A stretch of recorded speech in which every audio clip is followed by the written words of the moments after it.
Mes chers compatriotes, selon Trump, la France compte pas.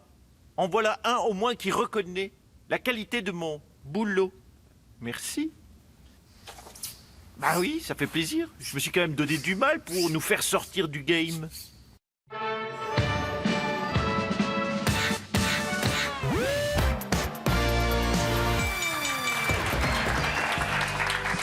Bonsoir à toutes et à tous, nous sommes le mardi 17 janvier et c'est Nicolas Canteloup.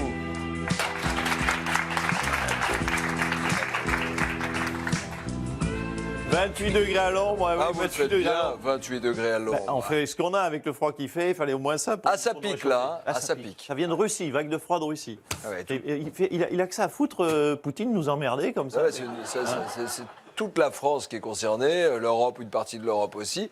Alors, la presse ne parle que de ça. Hein. Dans la presse, il y a tout. Alors ça, c'est un peu l'inconvénient, c'est qu'il y a des témoignages partout dans la presse, au-delà de votre article magnifique de 2 pages. D'accord. Nico, ce photographe, superbe. On a des témoignages comme Nadine de Brive qui nous dit « Moi, je rajoute un pull ».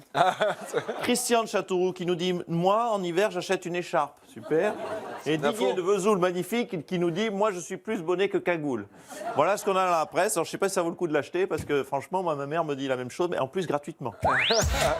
Madame Canteloup, on vous embrasse. Le premier titre, c'est ce deuxième débat des primaires dans lequel Manuel Valls est souvent donné vainqueur par les observateurs. Quel est votre sentiment, Alain Juppé? Pardon, vous avez dit quoi la dernière fois? J'ai pas... Vous grattez, vous avez un problème d'oreille ou voilà, non, il est donné vainqueur, Manuel Valls, selon certains observateurs. Oui. C'est normal, parce qu'il a d'abord été concis, précis, incisif lors du débat, et puis surtout, il a l'avantage énorme par rapport aux autres d'avoir été aux manettes pendant plusieurs années, ce qui le place naturellement comme étant gagnant celui de la primaire, j'imagine, non? Non, comme celui qui va prendre une branlée comme moi. Ah, le second titre, c'est Manuel Valls, justement, à qui on reproche d'avoir seulement accueilli 5000 migrants, alors que l'Allemagne en a accueilli plus d'1,5 million. Et voilà la revenante. Madame Merkel, ça fait longtemps qu'on vous avait pas vu. Monsieur Agas, je m'excuse. Qu'est-ce qui se Je comprends qu'avoir été trop généreuse comme ça, je vous mets la honte. Vous, la France, qui avait accueilli que 5000 migrants, moi, 1,5 million.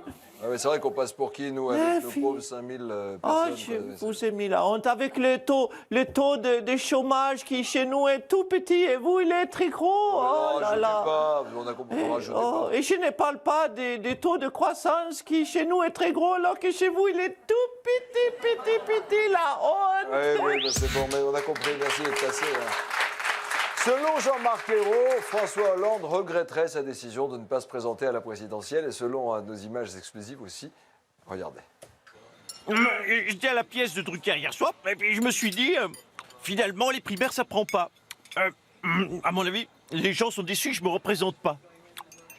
Hein? Qu'est-ce que vous en pensez?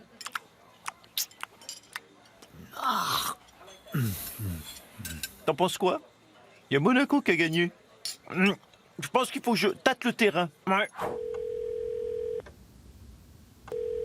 Hello.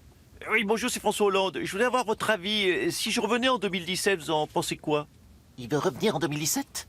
Parce que le peuple m'appelle quelque part. Est-ce que vous me soutiendriez? Allô? Est-ce que vous me soutiendriez si je me décidais de me lancer en campagne? Oui, Brad, je sens que les gens veulent que je revienne pour 2017. Est-ce que je... Allô? Est-ce que ça t'intéresserait de me soutenir, Brad? Allô, Jack, c'est François Hollande. Ça va? Oui, je t'appelle Jack parce que j'ai une idée en tête. Je vais peut-être revenir pour 2017 et je voulais savoir si tu... Mais non! Fais pas ça! Oui. T'es inconscient! J'ai déjà mon slogan de campagne. Le changement, c'est vraiment maintenant. Ça claque, hein? Alors, Jack, tu acceptes? Jack? Allô? Léo, c'est François. Ouais! Si je fonce pour 2017, t'es avec moi? Ah mais carrément, François, je te soutiens à 100%! Ah, super, Léo. Fuck you. Je savais que je pouvais compter sur toi et sur ta formidable équipe. Oui, oui. Merci, Léo. Salut. Bye! Fuck you, François Hollande! Je suis heureux de vous présenter mon premier soutien de campagne, le grand acteur François Berléand, qui était en concurrence avec DiCaprio. Mais c'est pas Berléand, c'est Michel de la maintenance. Oh, il a personne pour sa campagne. Bon, je me rends compte qu'il faut oublier cette idée de revenir en 2017 parce que c'est une idée de merde en fait. Donc, je pense que je vais redescendre de mon nuage ce soir. Je vais aller au Théâtre des Deux Ânes. Dans cinéma et politique, pour bon ménage, j'adore. J'adore. Ah, vous aimez ça? Ben, alors, vous savez qu'il y a un acteur américain, le seul qui a soutenu Hollande, c'est E.T. E.T. Oui, E.T. il a fait Hollande Maison. avec le doigt. L'info politique, c'est France 3 qui diffusait hier un documentaire polémique sur Marine Le Pen et le Front National. Bonsoir, Madame Le Pen. bonsoir, monsieur Ali.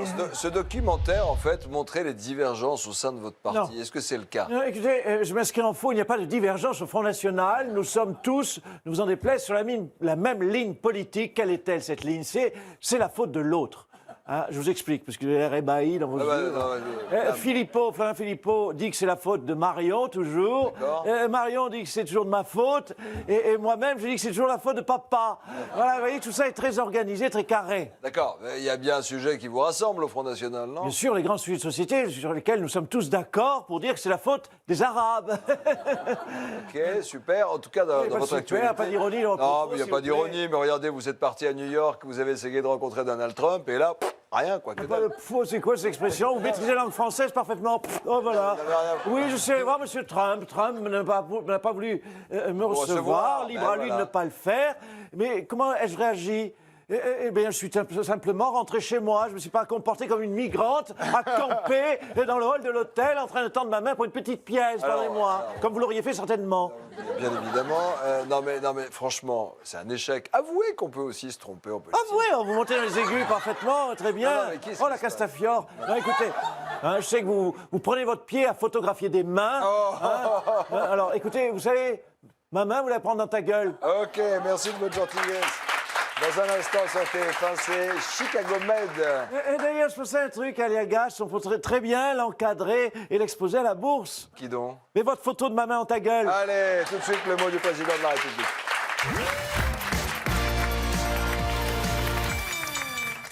Message à Michel Drucker. Si tu veux passer demain à l'Élysée, faire une partie de Scrabble, j'annule mon conseil des ministres. Merci. Bah oui, pour une fois qu'en ce moment je me fais un ami, je vais pas risquer de le perdre.